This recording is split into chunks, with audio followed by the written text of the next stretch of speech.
No room to spare. More than 1 in 4 of Taiwan's top-level hospitals have run out of beds. Taiwan is preparing to ease its COVID rules even as cases spike once again. China condemns a block on U.S. exports to Huawei as the tussle for global tech supremacy rumbles on. And how solar panels are creating an eyesore for architects of a market in southern Taiwan.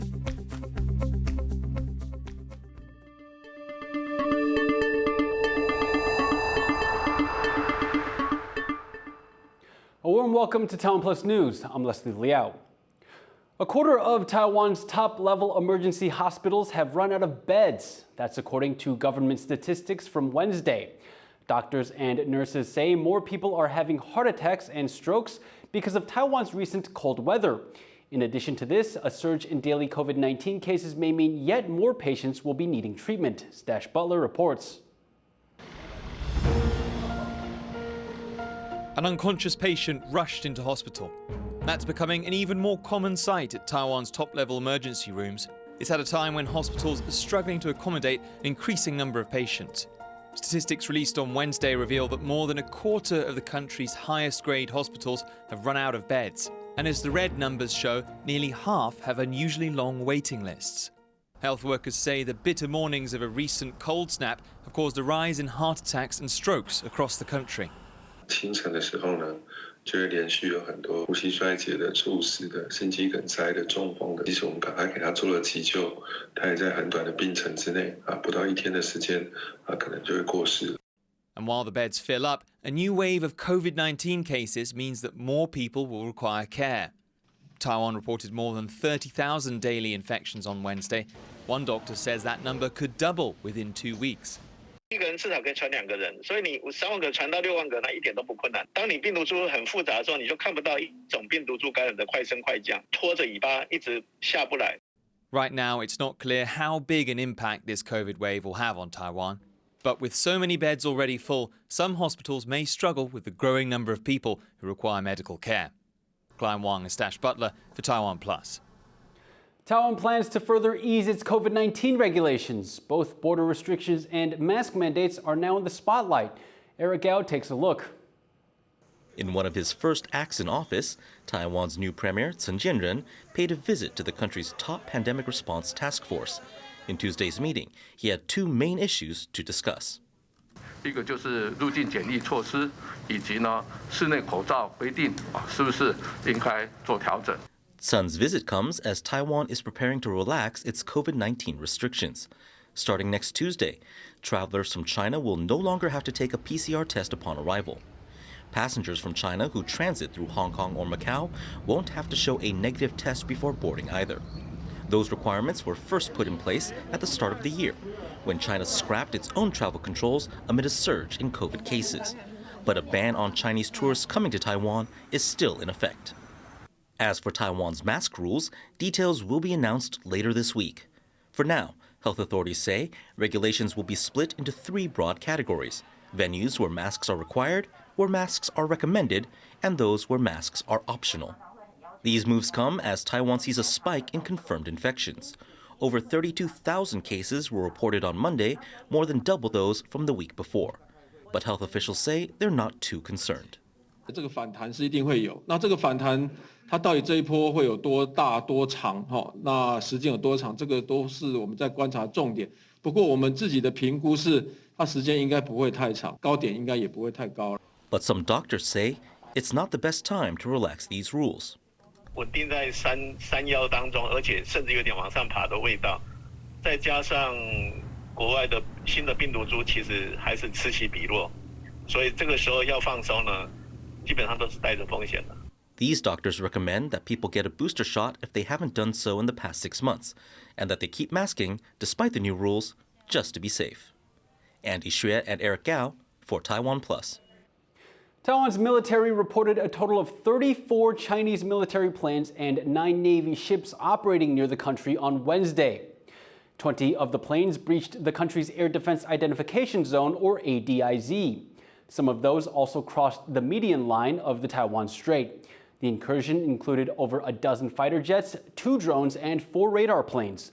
The ADIZ is not Taiwan's territory, but it is used by the military as a defensive buffer. China often sends warplanes near Taiwan as a form of military pressure. The country's military says it has monitored the situation. NATO and Japan have pledged to strengthen their partnership. This follows a meeting between the military alliance's chief and Japan's prime minister. In a joint statement, Jens Stoltenberg and Fumio Kishida said the world faced the most severe and complex security environment since World War II. Stoltenberg is in Asia to drum up support for Ukraine's war effort, but he has also warned of the threat posed by Beijing to the international order. After meeting Japan's leader, Stoltenberg said a Russian victory in Ukraine would embolden China while it is, quote, bullying its neighbors and threatening Taiwan.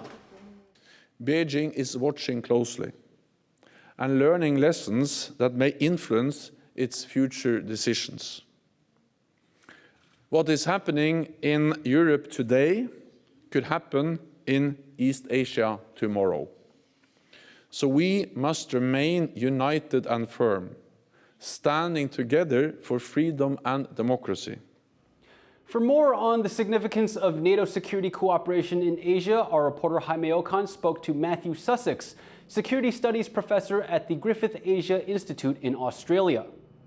What is the significance of NATO, which is this security pact in Europe, talking with Japanese defense officials? I think that NATO has been very, very slow, but eventually has come round to the realization that providing security is something that's going to have to be a global task, not just a regional one. And there's been plenty of awareness in European capitals, not to mention the sort of transatlantic space, about China as a potential security challenge, and also those countries within Asia that are going to be good friends and partners. And Japan obviously stands out as a country that, does perceive a risk very much in terms of its regional security, and probably needs more than just the mutual security treaty with the United States in order to help build up its sense of belonging within the region. NATO Secretary General Jens Stoltenberg, he criticized China for bullying its neighbors, and specifically Taiwan. And a couple of days earlier, France and Australia met to talk about security cooperation and also mentioned Taiwan. How effective do you think European countries can be in trying to deter Chinese aggression around Taiwan? Yeah, look, I mean, I certainly don't see NATO necessarily having a very firm and obvious footprint within Asia, just like, calls for an Asian NATO are really not going to happen. There are too many different interests, I think, within the region for that to be brought about. But that doesn't mean that you can't have extensive point-to-point cooperation with certain states on certain security issues. Minilateralism is back in vogue, so that's something to watch as well. And I think the approach is very much a sort of nodal one, providing nodal security. So, a certain country within Asia, let's say Japan, for instance, certainly sees an advantage in good relations with NATO. A country like South Korea might not want to deepen its partnership or relationship with Japan for various reasons, but it too would see potential benefits in good relationships with NATO itself. That was our reporter Jaime Okan speaking to Matthew Sussex of the Griffith Asia Institute in Australia. Beijing has said it is, quote, seriously concerned about reports the U.S. will halt exports to Chinese telecoms giant Huawei. The restrictions are part of Washington's efforts to stop Beijing from accessing advanced technologies. That includes semiconductors, of which Taiwan is the world's most advanced producer. James Chater looks at where Taiwan sits in the geopolitical tussle. It's Washington's latest move in a battle with Beijing for technological supremacy. Several outlets are reporting the United States will block American companies exporting most items to Chinese tech company Huawei. The US says the telecoms giant is a national security threat because of its close ties to the Chinese Communist Party. But Huawei also owns a chip-making firm, and Washington's latest restrictions come after it unveiled sweeping export controls to stop China from making advanced semiconductors, the brains of modern electronics. These advanced technologies, these advanced chips have really become a focal point in the technological competition, but also more broadly, the sort of geopolitical competition between the US and China. Taiwan produces more than 90% of the world's most advanced chips, and most of those are made by one company, TSMC. Well, Mr. Prime Minister, it's great to see you again. But it's the leaders of the Netherlands and Japan that US President Joe Biden wants to comply with the controls most. That's because Dutch and Japanese companies produce the technology that makes high-tech chip making possible. One Dutch company, ASML, is the only firm in the world that can make machines essential to mass-producing high-tech chips. Taiwan's TSMC uses them to make its most advanced chips, and it's that technology Washington doesn't want China to access. Bloomberg reported last Friday that the two countries would sign on to the curbs. If you want to block China from manufacturing certain chips, you block its access to this key equipment, which is what Dutch and Japanese companies produce. Whereas Taiwan itself is a manufacturer, is a recipient indeed of this key equipment. Some analysts say Taiwan could even benefit from the controls as companies move operations out of China.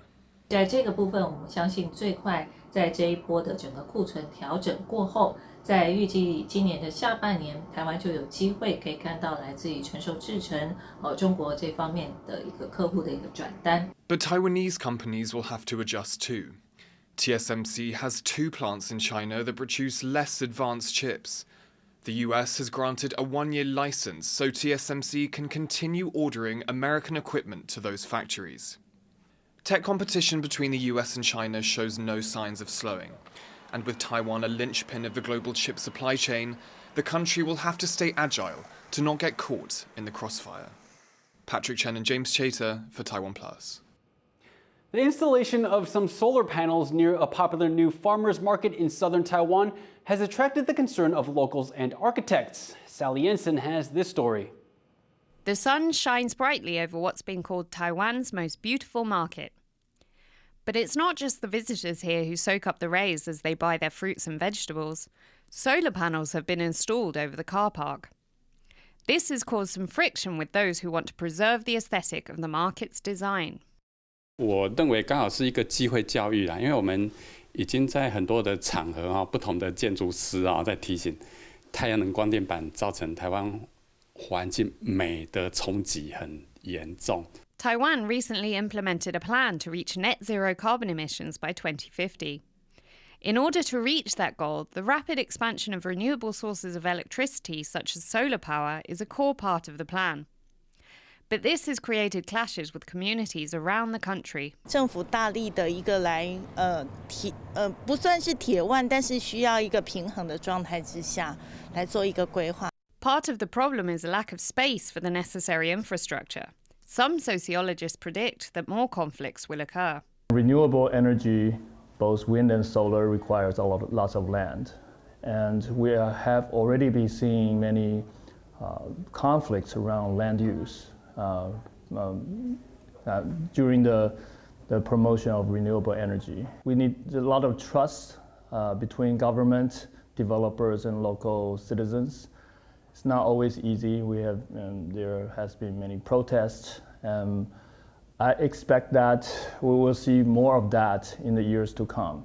The Tainan market's owners insist that the solar panels won't affect the market's income and will not detract from its beauty. 有一个地方大概是至于11公尺的部分是做市集，也希望透过这边的部分呢，能够让整个生意比较兴旺那个市场比较集中。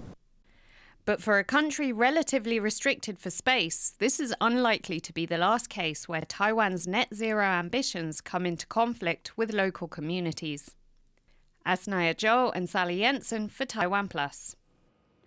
Coming up, 2 years on from Myanmar's military coup. What is life like in the country and for those forced to flee? More after the break.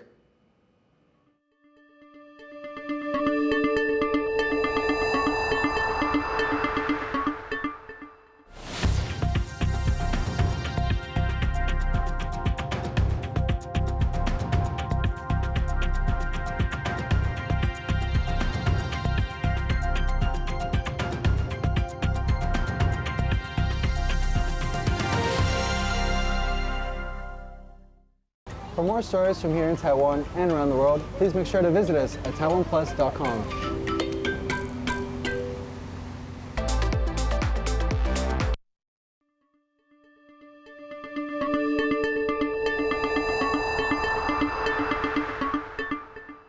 Welcome back. You're watching TaiwanPlus News. Here are some of the top stories from across the region. Hong Kong has stopped ordering people who catch COVID-19 to isolate. The city's chief executive, John Lee, says this is because most cases are now mild and there is a strong level of immunity. But Hong Kong's hospital authority will still reserve 2,000 places a day for COVID patients at clinics. The move is part of a gradual easing of COVID rules over the past few weeks. That includes scrapping PCR tests for arrivals and a vaccine pass system for entry into public venues. The United Nations says Myanmar's military is still committing crimes against humanity 2 years after it took power in a coup. The coup has left more than 1.5 million people displaced and at least 2,900 people dead. The U.S. and other Western allies imposed further sanctions this week, including on mining enterprises and energy officials. UN Special Rapporteur Tom Andrews on Tuesday said the international community had failed to adequately address the crisis. Impact over the last 2 years in the lives of people, Myanmar people, as a result of the junta's systematic crimes against humanity and war crimes has been extremely, extremely significant. At least 2,900 people have lost their lives, and that number is probably much higher. At least 17,500 people, political prisoners, have been detained. At least 38,000 homes and clinics and schools have been burned to the ground by the junta.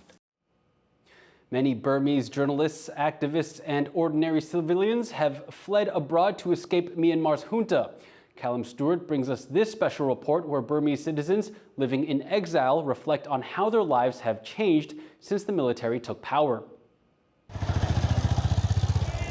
Opening night at a new community centre and co-working space. This is Greenhouse, a venue located in Chiang Mai in northern Thailand. It's the passion project of Sonny Sui, a magazine publisher and Burmese citizen. He set out to make it a reminder of home for himself and other Burmese people living in the area, catering with Burmese food and drinks, and hosting an exhibition of Myanmar street photography. Only a few hundred kilometers from the Myanmar border, Chiang Mai has become something of a haven for Burmese citizens. Many are living in exile, fleeing from the military junta that rules their home nation. A lot of Myanmar people, we lost home. I mean, home is where all the loved ones are, right? And when we fled the country, and we won't be able to go home for a while. And you know, when we all first moved here, we thought it was only for a year and a half, 2 years. But this project definitely, it's a proof that it's going to be a long-term struggle. Though living freely now, Sonny is no stranger to the brutal realities of life under Burmese military rule. November 2004, when military government junta, the previous junta, purged military intelligence. So that's when I ended up in prison, because my father is a former intelligence officer, Air Force intelligence officer who is in charge of international affairs. So when he got arrested a month and a half later, they arrested me because simply I was publishing Myanmar Times. Sonny was imprisoned for almost 9 years, much of which was spent in solitary confinement. He was released after Myanmar underwent democratic reforms in the early 2010s, switching from a military to a civilian government and ushering in elections. But now, for Sonny and countless others from Myanmar, it feels like history is repeating. On February 1st, 2021, the Myanmar military overthrew the country's democratically elected government. The coup's organizer, Army General Min Aung Hlaing, seized power and had Myanmar's elected leader Aung San Suu Kyi deposed and arrested.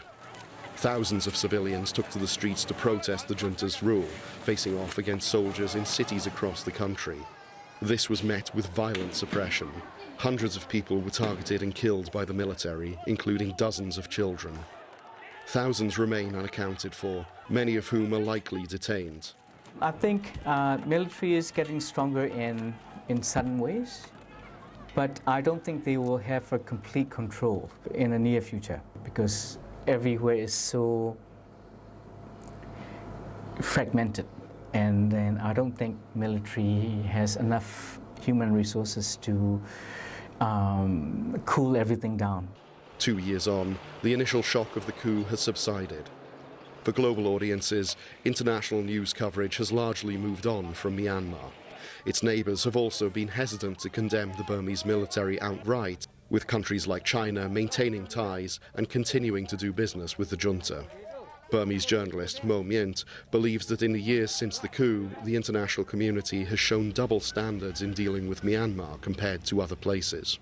When we look at the Ukraine issue, it's quite obvious that they already signed and even the U.S. government officially announced that they're going to deliver main battle tanks to the Ukraine. So it means that it's an initial step. They are going to step into this or that. But when it comes to Myanmar, nobody talks like that. That's hard to swallow. Burmese exiles like Sonny continue to do what they can to fight for their home. It's a battle they know will last for years. Every time I think about Myanmar, it's very sad how everything deteriorate, right, in a couple of years, especially from the press freedom, freedom of expression front. We're going to have to wait very long time to get back to the pre-coup era. So I'm talking about a couple of generations, probably more. But while they have to cope with the struggles of being away from home, they hope that the sacrifices still being made by those who remained will not be forgotten. Callum Stewart and Rick Gloward for TaiwanPlus.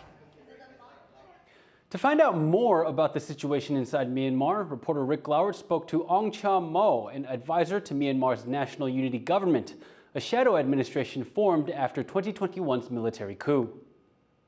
Could you give us a sense of what is happening inside Myanmar 2 years after the military junta took power in a coup?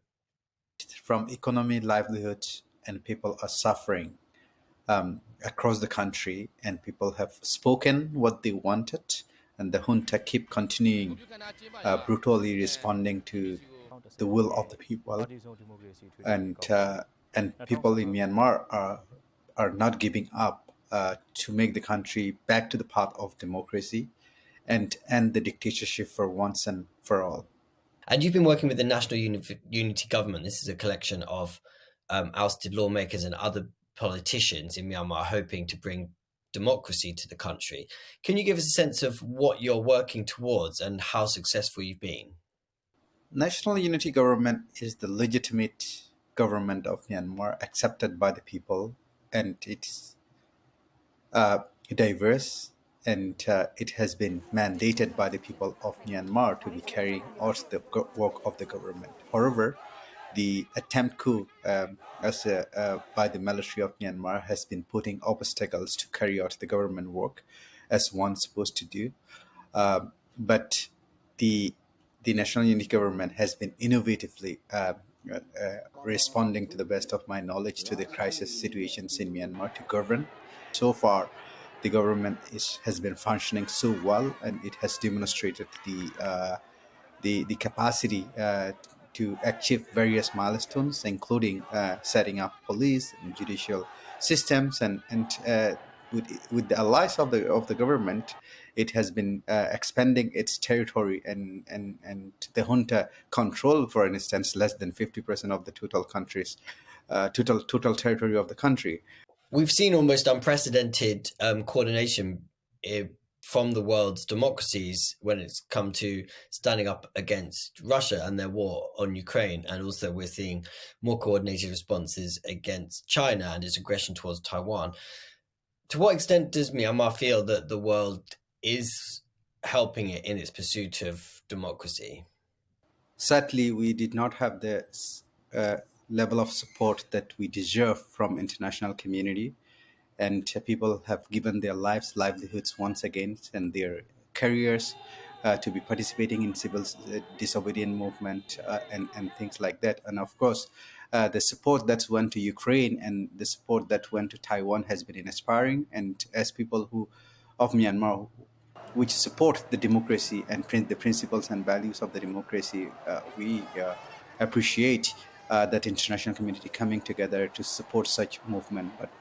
And Myanmar people want the similar things to end the dictatorship and put the country to the path of a democracy where democratic value will be exercised across the country. That was TaiwanPlus reporter Rick Lauer speaking with Ong Chia Mo, an advisor of Myanmar's National Unity Government. And in the UK, a man has captured on film a giant flock of starlings in flight. Thousands of the birds took to the sky in a swirling formation called a murmuration. This scene was captured over the English village of Tewkesbury. And thank you for watching TaiwanPlus News. Remember to download the TaiwanPlus app for more stories from Taiwan and around the world. Finally, today we leave you with images of an inflatable mannequin of Japanese artist Yayoi Kusama in Paris. I'm Liao. Take care and see you next time.